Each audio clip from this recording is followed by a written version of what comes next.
Hey everyone, welcome back to my channel. So today I am back with another video, and this time we're going to be doing a beautiful set of ombre nails with chrome. So the first thing that I'm doing is I'm going in with this polish by Essie in the color Ballerina Slippers, and it's just a really light pink, almost like a off-white color. And as you guys know, I always do a base before doing the ombre nails, that way the colors will pop a little bit more. You could always use white, but as you guys know, a lot of white polishes are really thick, so I'd rather use something more like this that's not as thick and also not, super white. But anyways, we're gonna go ahead and do that on each nail, and this was actually one of the sets that I recorded not too long ago, and what my client was actually posting it, or she was recording on Facebook. It was a Facebook Live, so this is what this set, or where this set is from.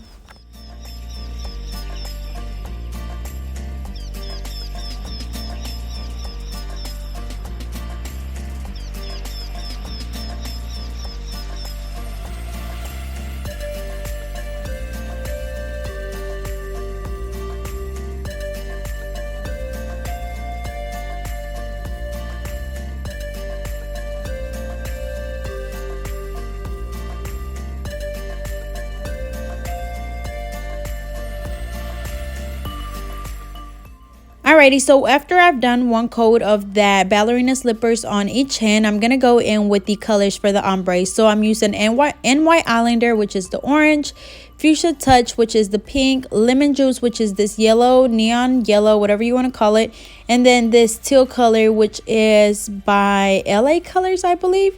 And remember, when you're doing this, just apply the color on the sponge, dab it on the nail, and then apply more polish as you need it. Remember that when you're doing this, you're gonna want to apply more if the colors are a little bit lighter. So as you can see, that teal color is not as bright as the other ones, so I'm gonna have to come through and apply maybe 2 or 3 coats of the colors. But again, just apply the colors on a sponge and come back and just dab them on the nail. And then don't be scared to get it on the skin, because you could always use the liquid latex, or you could also just use the little small brush with acetone and just wipe around the cuticle area.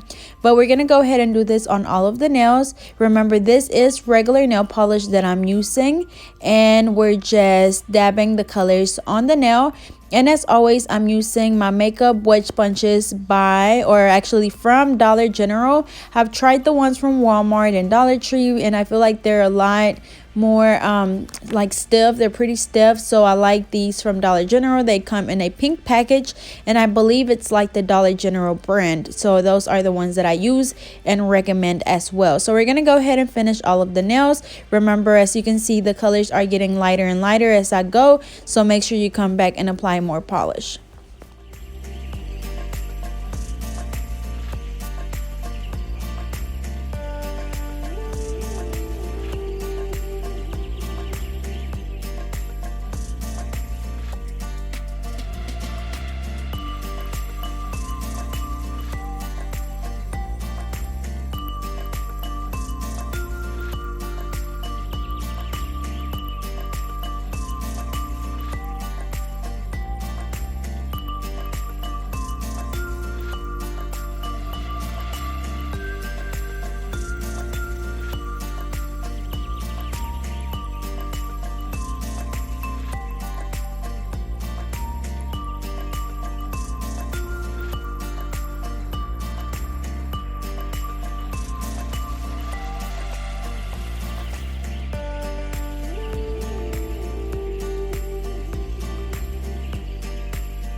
Alrighty, so I'm doing the final touches. As you can see, I'm just going back through with the sponge, and then now I'm going to go in with my small cleanup brush. This is a small line brush by Alpha Brush in the number 6. I'll be sure to leave the link in the description, as well as a promo code. And as you can see, I'm just dipping my brush into the acetone, wiping it off a little bit on the paper towel so it's not just soaking wet and dripping all over their finger. So wipe it off a little bit and then wipe around their cuticle area. Or again, you could always use the liquid latex, whatever works for you best.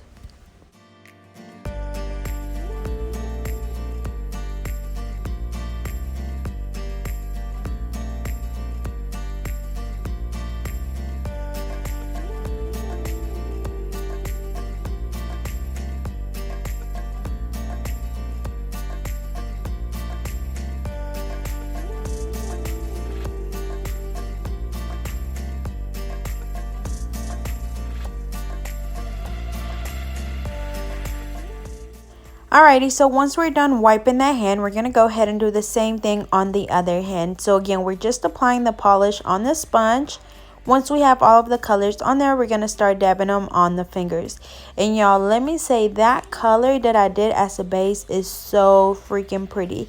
It's like a really light pink, almost an off-whitish color. And I am definitely loving that color. But anyways, again, we're just applying the color on the sponge and just dabbing it on the nail, and just make sure to add more polish as you go. Same process all over and over again. And then remember, just go back through and apply a couple more coats as you need it. Sometimes the colors are already bright enough, but if you want them brighter, then of course you go back and add some more. And then if you see my client's finger like in front of the camera, again, we were on Facebook Live, so I decided to just go ahead and record this set as well. And yes, this set was recorded before I did my nails. I just forgot to post it.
Alrighty, so now we're going to go through and just apply the IBD gel top coat. But remember that since we did use regular nail polish, you want to make sure that the regular nail polish is completely dry before you apply the gel top coat, because if not, that polish will wrinkle up or crack. So make sure again that it is 100% dry. And usually when you do the ombre with the sponge, it dries really quickly, just because not a lot of polish is actually going on the nail, because a lot of it is getting sucked up by the sponge. So again, we're going to go ahead and apply the top coat, and then after that we're going to come back and apply the chrome. And remember, when you're applying the chrome, for me, I only have to cure for 60 seconds, no more or less, just exactly 60 seconds. But do keep in mind that it will be different from some people depending on what type of top coat you're using, as well as what light you're using. So you might have to cure for a little bit more or a little bit less. It just all depends on, again, your light and your top coat. But it's just going to be a matter of kind of messing around with your product and seeing what works for you. But again, after we finish doing the top coat and curing for 60 seconds, we're going to come through and apply the chrome. And after the chrome, we're just going to apply another top coat. And the chrome that I'll be using is by Born Pretty, so I'll be sure to leave that link in the description. And it's literally just like that fairy dust chrome, if you guys know what I'm talking about. So it's not going to be like the holographic or just the silver one. It's the chrome pinkish color. So it's just going to give it like a pearl effect.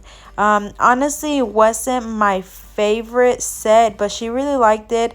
I think that it looked just fine without the chrome, but of course whatever the client wants is what the client gets. But again, we're just applying the chrome over the top of the top coat, and then after this we're going to come through and just dust the nails off to make sure that we get any of the excess what is this called, chrome off, and then apply another top coat.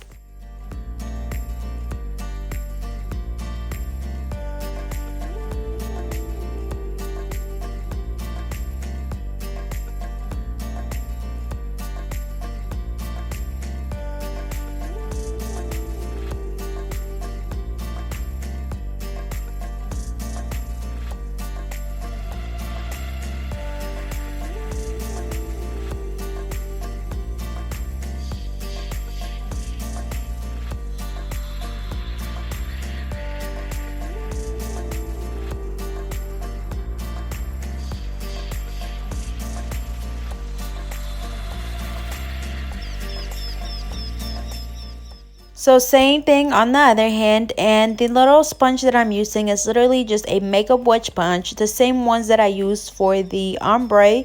I just use them for the ombre and the chrome as well. So just literally dip your sponge into the chrome. You literally just like dip the little corner in, and it doesn't take much at all. And then again, we just dust the nails off at the end and just apply the top coat. And honestly, I feel like the nails would have looked a lot better with the holographic chrome, but that's just my opinion. But again, we were on Facebook Live, so that's her getting a closer look on her phone. But this picture was posted on my Facebook I think last week, and I'm just now uploading the video because I totally forgot about it, so you might have seen it on my Facebook Live. Alrighty y'all, so here is the final look, and I can tell you for a fact that this video does no justice because they looked a lot better in person. But anyways, I hope you guys enjoyed. Don't forget to like, comment, and subscribe. Follow me on Facebook and Instagram at GetNailed32, and I'll see you guys next time.